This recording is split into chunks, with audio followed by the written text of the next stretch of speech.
welcome. Thanks for joining us, whether in person or online, on this dark, rainy Tuesday evening. My name is Levi. I work here at Jack Straw. I manage the artist residency programs.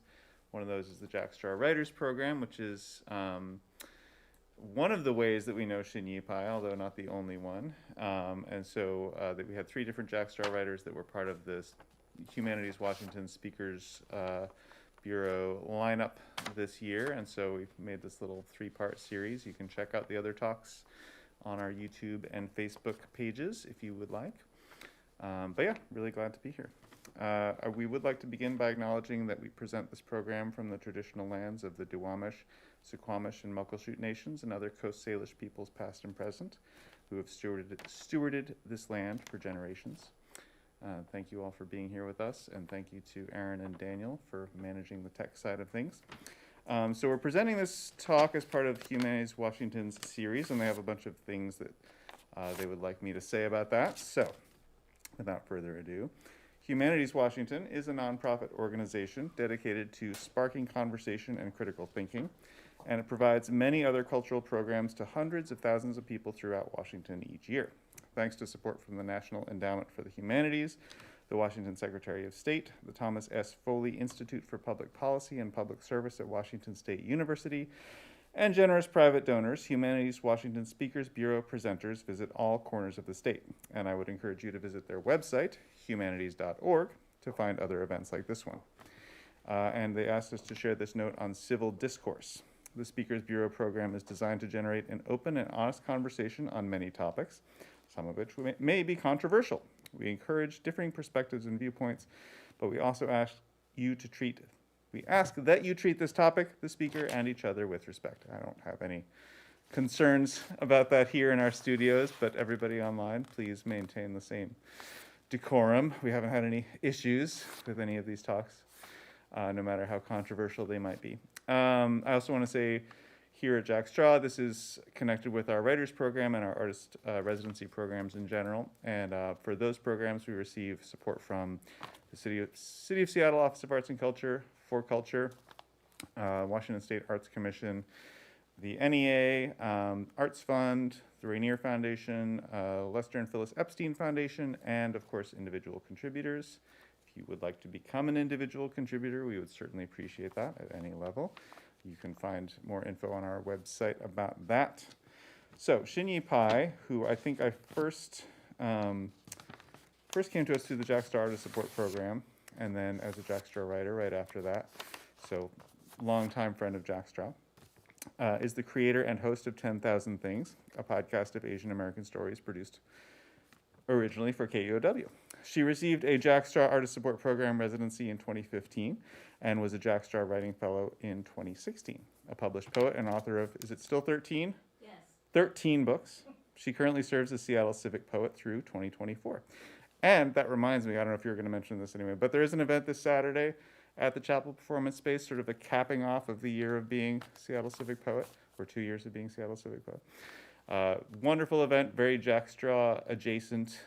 Leanna Keith and Susie Kazawa and Shin Yi and Kyle Hansen, right? Yeah. Yeah. And Steve Peters. Ah!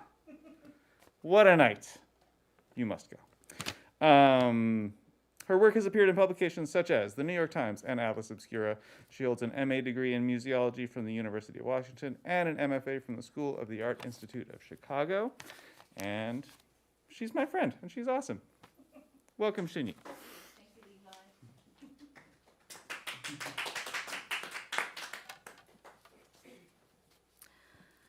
So I made this talk for Humanities Washington probably about 2 years ago. We designed a talk that then basically we tour around the state for a couple of years. And so there's some things that are out of date or that have changed about the show, but I'll talk about that a little bit. And the structure of this program tonight will be kind of like a listening kind of session or a listening party interspersed with just some conversation about the stories and kind of where they came from and how I feel connected to some of these stories and what they mean to me as an Asian American.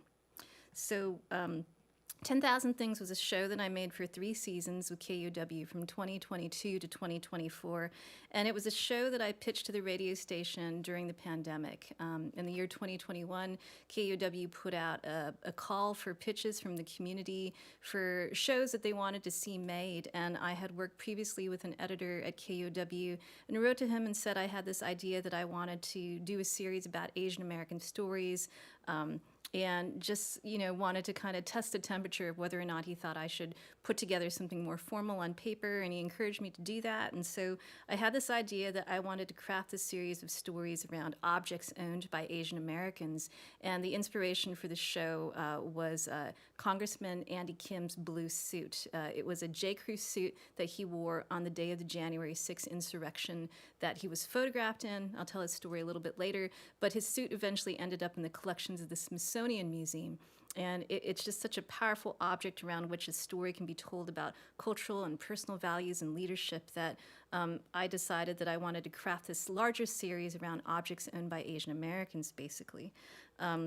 And that idea was in part because, during the pandemic, there was a spike in anti-Asian hate crime, and it felt a little bit too forward to me, or a little bit too bold to assert that I was going to make a series about Asian American stories. So it seemed perhaps a little bit more safe or strategic or relatable to hang it on the idea of objects, which could be more broadly relatable to audiences beyond the Asian American community.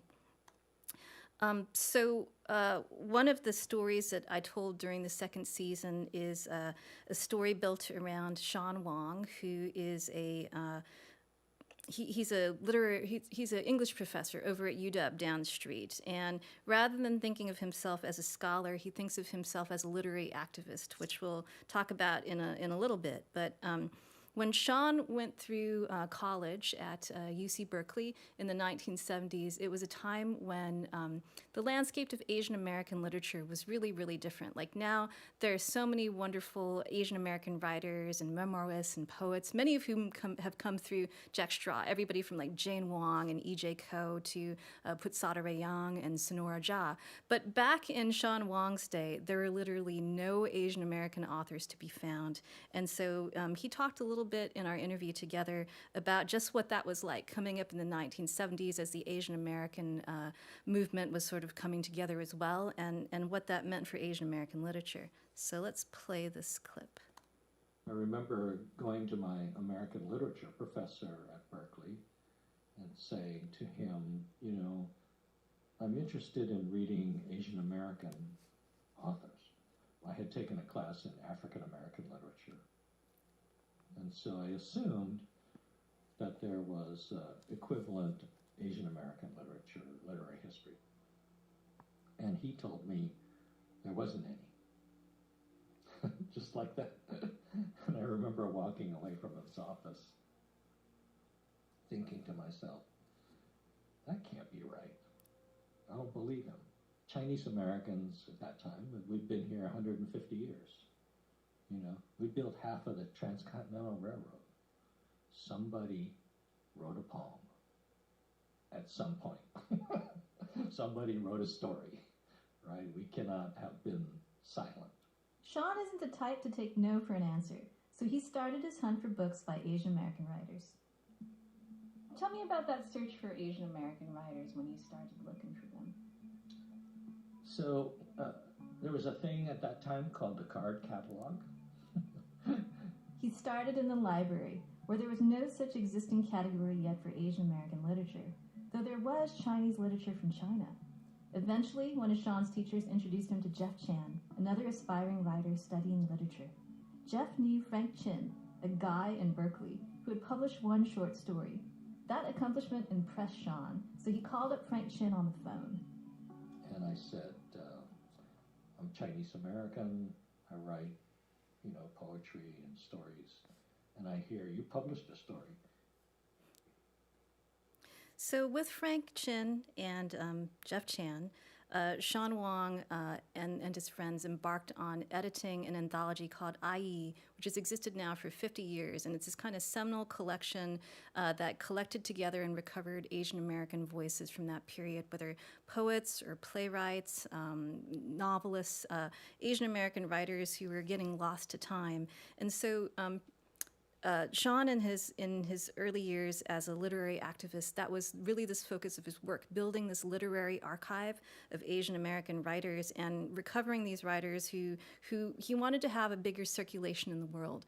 So we go on in that episode to talk about his work with an author named John Okada, who wrote this novel called The No-No Boys.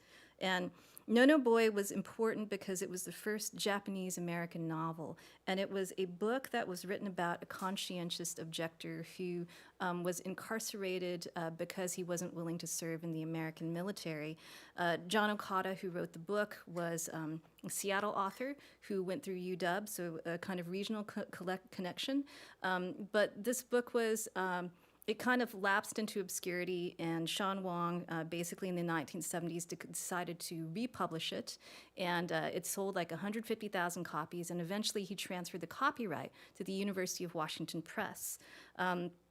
The copyright may have at some point lapsed, and so what happened a few years ago was that this big publisher in New York, Penguin, decided to swoop in when the copyright was in the public domain, and they decided that they were going to publish their own edition of this famous novel, No-No Boy, but they didn't inform the family, and they weren't going to pay any royalties or compensation to the Okada family. So Sean used his notoriety in the literary community to basically mount a public shaming campaign against Penguin, and it was a real David and Goliath fight, and as a result of it, Penguin pulled all their copies that had been published and made an agreement with the University of Washington Press that together they would put out together an international edition, but Penguin no longer was the publisher of the American edition.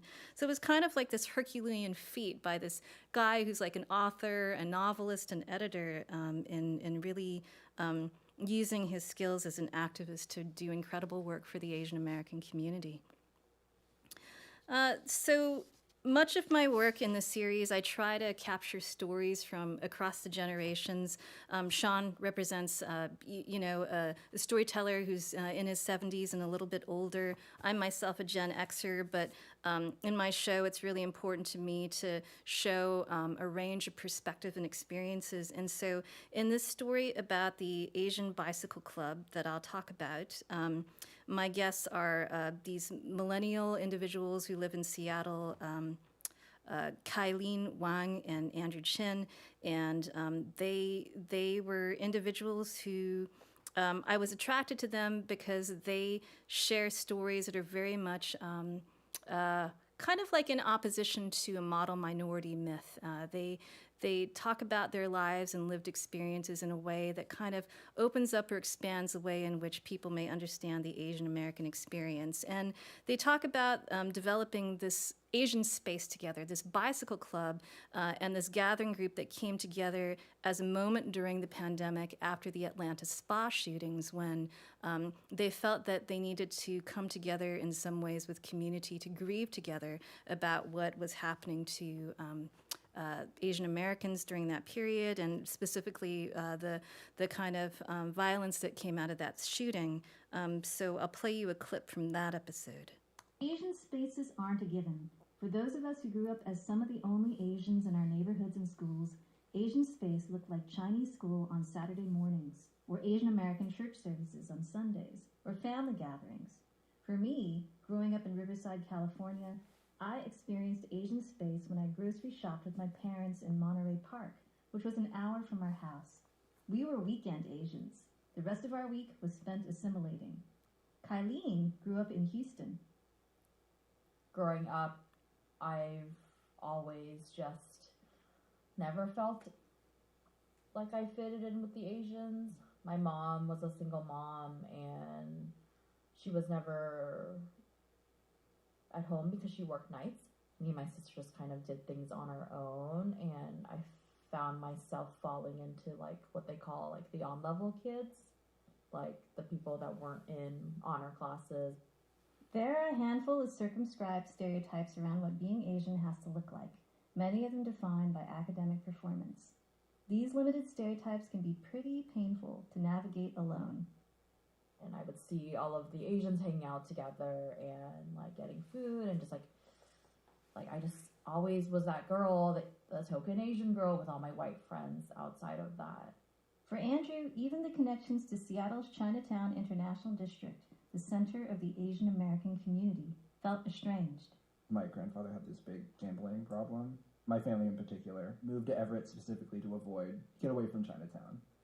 And so I always felt really isolated from Chinatown.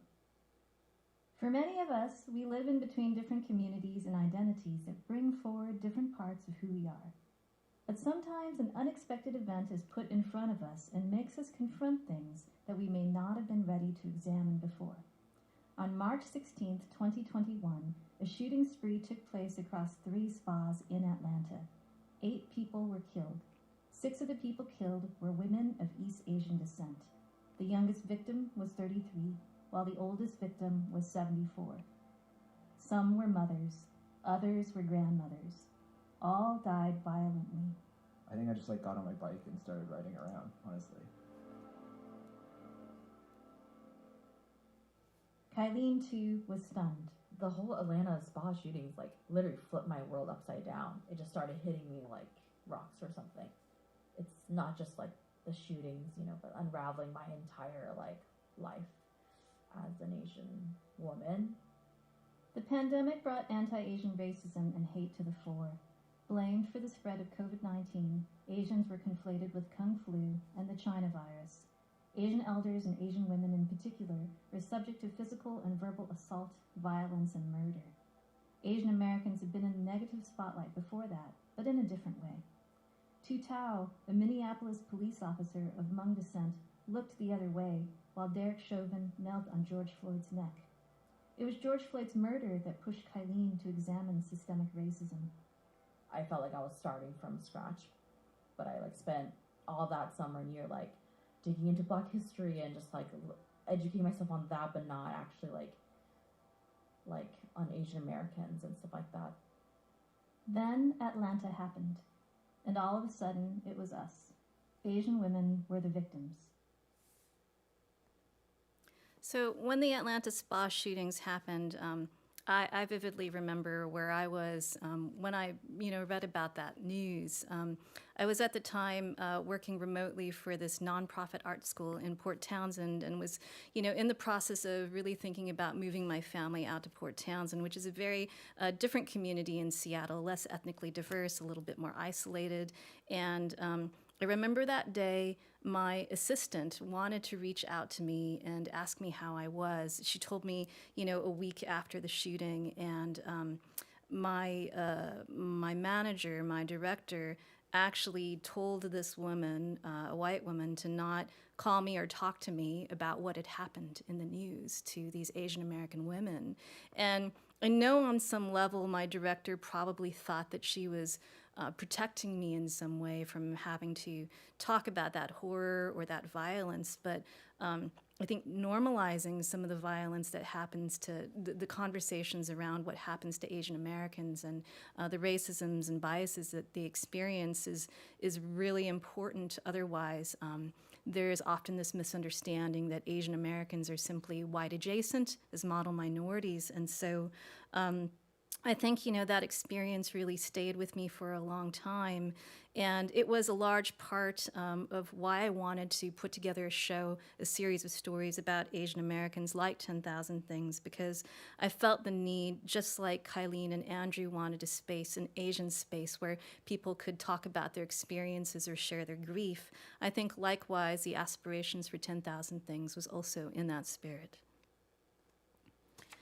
So one of my favorite guests on the show who shared his story with me in season 1 is Tomo Nakayama, who's a very well-known independent singer-songwriter here in Seattle, and he actually wrote the music for the show. But Tomo, during the pandemic, he took a break actually from writing music. And, it was a time when if you were a musician and somebody who performed in public, all the venues were closed. And during COVID and lockdown, musicians weren't able to perform really.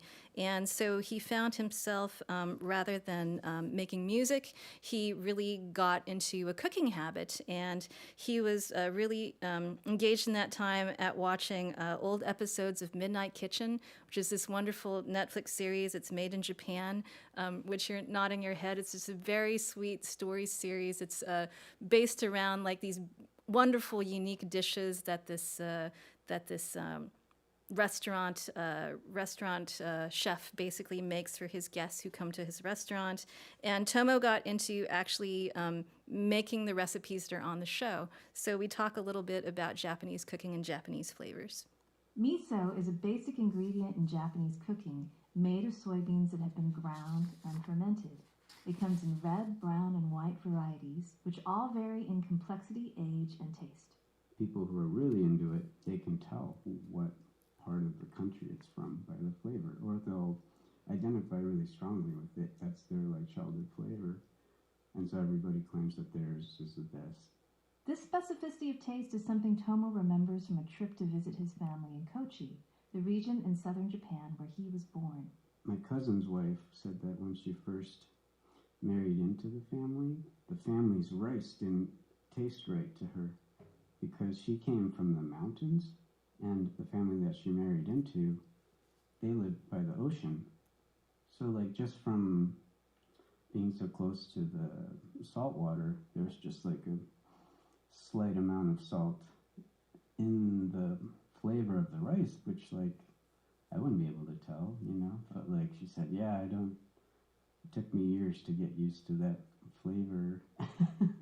So subtle. Yeah, it's so subtle, and in Japan they call it kodawari. It shows care for each ingredient and where it comes from and how it was grown.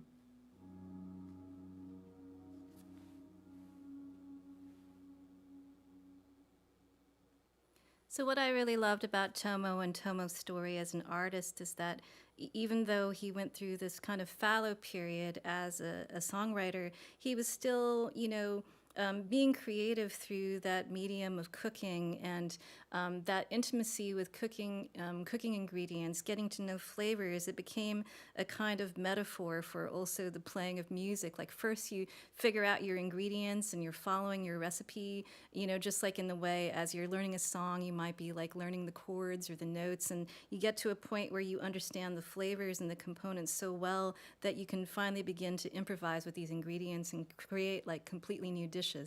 So it's a story I feel that's very much about artful living. And as we enter into this kind of another moment of kind of national and deep introspection as we head into January, it feels like stories about how we stay creative feel more important than ever, and how our creativity can be a form of resistance that can really sustain us.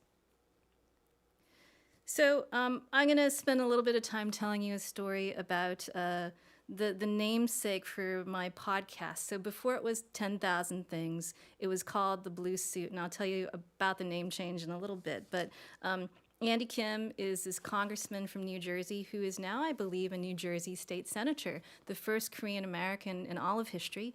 And he, as I mentioned earlier, was photographed in this blue J. Crew suit that he's wearing on the day of the January 6th insurrection after rioters had been cleared from the building. And he was just, trying to figure out what you do in a moment like that after, you've faced kind of the burning down of democracy. And you just found himself, grabbing trash bags and picking up, empty water bottles and garbage on the Capitol Rotunda. And a photographer happened to snap a picture of him that went completely viral. And I remember seeing that image and being very impacted by it, seeing someone that looked like me, someone who is a leader, in kind of in government, doing something so everyday and mundane that, janitors do, and just kind of picking up the fragments of something that has been created by other people. And I found that very moving and effective. So then I began to follow Andy Kim on Twitter, and he'd have all these postings about his suit because the Smithsonian was pursuing it. And after he read all these letters from like his constituents and people who had written to him, who'd said they'd seen this image and just how important it had been to him, he decided to give his suit to the Smithsonian. And they were kind of like embarking on this new curatorial program that was about acquiring objects while history is happening, so that it can tell the story of history as it unfolded. And so it was really special to interview a congressman about just, something as mundane as a suit that he bought on sale from J. Crew. Museum curators often add objects to their collections in a slow and intentional way. The process may include research, writing a rationale, then running the proposal through a committee. In recent years, the Smithsonian National Museum of American History has tried something different. Through a rapid response approach, they've managed to acquire materials related to history as it unfolds. They've acquired artifacts related to the early pandemic, the Lafayette Square protest crackdown, and objects related to the January 6 attack on the Capitol. Among the artifacts related to January 6 in the Smithsonian are a black protective vest worn by photographer Madeline Kelly, which was slashed by a knife-wielding rioter, and banners, signs, and flags expressing support for former President Donald Trump. But the jewel of the Smithsonian's newest collection is a deep ocean blue J. Crew men's suit, the blue suit worn by Representative Andy Kim as he picked up trash in the Capitol building in the aftermath of the riots. An object may seem unremarkable, but then a person activates it in a way that transforms its meaning and gives it a life beyond its intended purpose. Often, these things are kept in our storage units, garages, or even tucked away in the back of a closet. But sometimes these objects, which tell a story, end up in the Smithsonian. The story about your blue suit is actually the inspiration for my series, and so I'm just so honored to speak to you today. Yeah, well, thank you. I've been looking forward to this, so I appreciate that you reached on out. And as an Asian American, he is the first Korean American Democrat in history to be elected to Congress. So this was going to be an ability for me in Congress to do something I've never done before, which is participate in the Electoral College count, and that was really exciting to me. And I thought, wouldn't this be really symbolic and memorable if I'm wearing this suit for the Electoral College count and then wear it again at his inauguration. So I certainly intended for the suit to have some symbolism to it, to feel like I was understanding the history that I was being a part of at that time. For me as a son of immigrants, married to an immigrant, to be able to now be at the inauguration of a president. It was my first time being able to go to an inauguration as a congressperson. So I was very excited about that. So that's why I wore the blue suit on January 6th. So I come at writing podcasts as a poet, so that means I often build my stories around images and ideas. And so when we first developed the idea for the show, I just called it the blue suit because it was like the most important object in that first season. And what the radio station learned, I think, after that first season and doing a survey with the public, nobody seemed to understand what the blue suit was. They were like, is that a show about like politics? Is it like a democratic thing? Or like they didn't get fundamentally that it was about like Asian American stories. And so we went through this process where KUW asked me if I could think about kind of alternative titles for the show. And I settled on this idea of 10,000 things. 10,000 is a number that appears throughout Chinese poetry, Chinese philosophy, and just simply means the infinite, the vast, or the many, many, many. And that seemed like a really beautiful metaphor or way to talk about permutations of Asian American identity, which are also limitless. So that's how we arrived at 10,000 things, and then we wanted to brand it also as being super clearly about Asian American things, artifacts of Asian American life, and that's kind of how we arrived at the show in the next 2 seasons that we did. So yeah, making a podcast for public radio as a poet or artist has been an interesting process in that I think that working with public radio their focus is very much on journalism and stories, and that is perhaps a different goal than what an artist may want. So with the public radio sort of approach, what's important becomes the storytelling or the story versus the storyteller or the person who's actually in your ear. And that can represent a difference or a tension in how a story is told or how much I may choose to come forward in the way that I tell a story. And so that's really been a very valuable lesson in getting to understand what kind of voice I want to have through this project. So speaking of voice, I'm going to play one last clip for you from the writer and activist Alice Wong. So in the second season, I did a story with Alice Wong, who is a disability activist and advocate, who had this podcast called Disability Visibility. And in that show, she really challenged others as in public radio professionals, to think about who shows up or who is on public radio, who do we hear, what kind of voices. And she really inspired me to play around with the format of my show to incorporate different kinds of voices. And so this is a story about Alice Wong and what happened to her when she lost her voice. A person who chooses the vocation of writing has a deep relationship to voice. Consider David Sedaris, who wrote Santa Land Diaries, a humorous send-up of the author's time working as a grumpy Christmas elf at a Macy's department store. The woman at Macy's asked, "Would you be interested in full-time elf or evening and weekend elf?" I said full-time elf. I'm a 33-year-old man applying for a job as an elf. But it's also Sedaris' physical voice, his distinctive nasal tone and high pitch, that makes him memorable. His falsetto imitation of Billie Holiday singing Away in a Manger is burned into my memory. No crib for a bed, the little Lord Jesus. Alongside the idiosyncratic voices of other public radio hosts like Sarah Vowell, whose voice has been likened to that of a boy soprano on the verge of cracking. There comes a time in the middle of any halfway decent liberal arts major's college career when she no longer has any idea what she believes. Or Starley Kine, Before I explain why I decided to write and record a breakup song, whose twee voice slips into occasional vocal fry. I should probably explain a bit about the breakup itself. These voices, which are anything but typical, pull the listener's ear along. And though you might resist or even recoil at first listen, the next thing you know, you've been seduced into sitting through a long, bizarre yarn. Their unusual voices made these radio hosts into public radio darlings. Our voices communicate our gender, our age, our vulnerabilities, even our personality.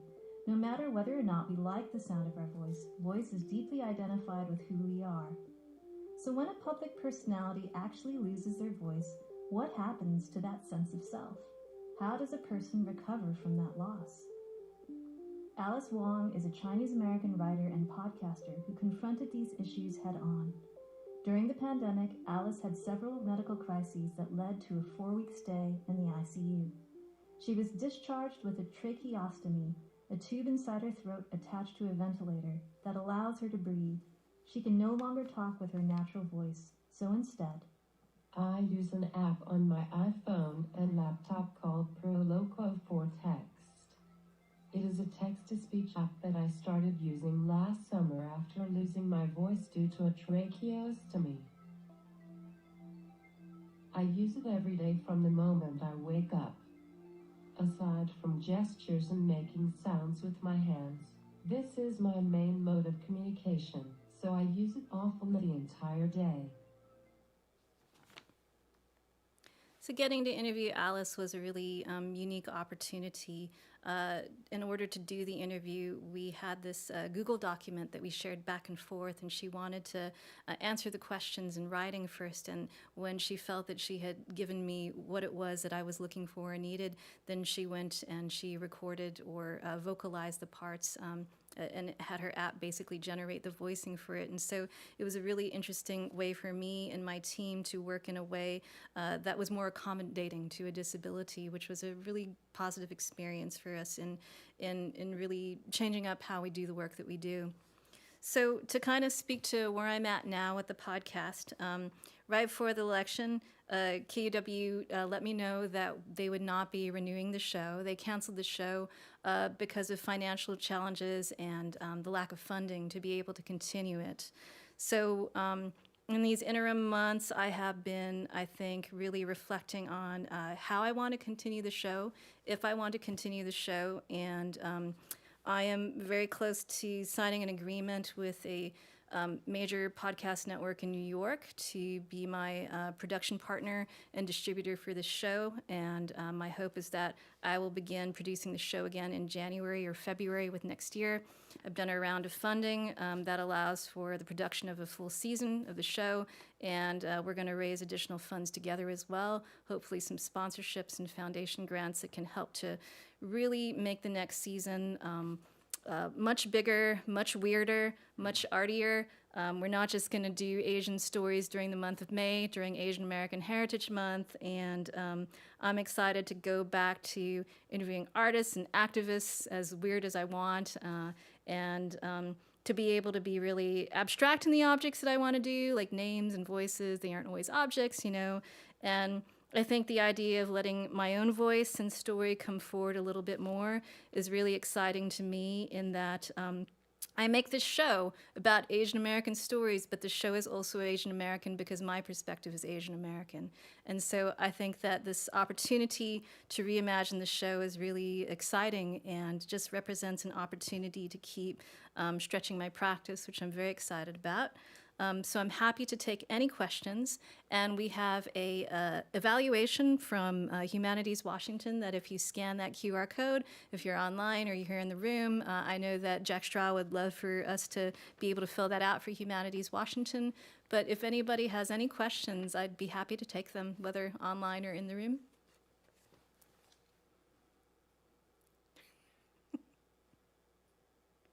And it's okay if you don't have any questions. Are there any, I'm assuming the answer is no, but are there any like future guests that you would be able to float just to whet our curiosity? Oh yeah, I think, I've had conversations and I think tentative commitments from a few people, but I want to talk to the artist Marianne Peters about her bronze pita. Marianne currently has a show of paintings at the Fry, but she has these objects called impossible monuments, and the first one that she made was a bronze pita. And I want to talk to her about that pita that she cast. I want to talk to Serena Chopra, who is a poet and dancer who teaches at Seattle University, about a bottle of water that she collected from the Ganges that she uses for various rituals. And I want to talk to Susie Kazawa about her seaweed kelp horns. And I have probably about 15 ideas scoped out. I hope to talk to Amy Tan about her shift from being a writer to suddenly being a birder and visual artist, and talking about imposter syndrome and what it means when we shift and expand our discipline. And I'm super excited for this new season and the range of stories that's coming. Yeah. And the first story that I may tell may be a story about a breakup. Mm-hmm. All right. Well, thank you very much. Thank you, Nikki. Thanks for being here. Yeah, Thanks my for joining us, pleasure. everybody.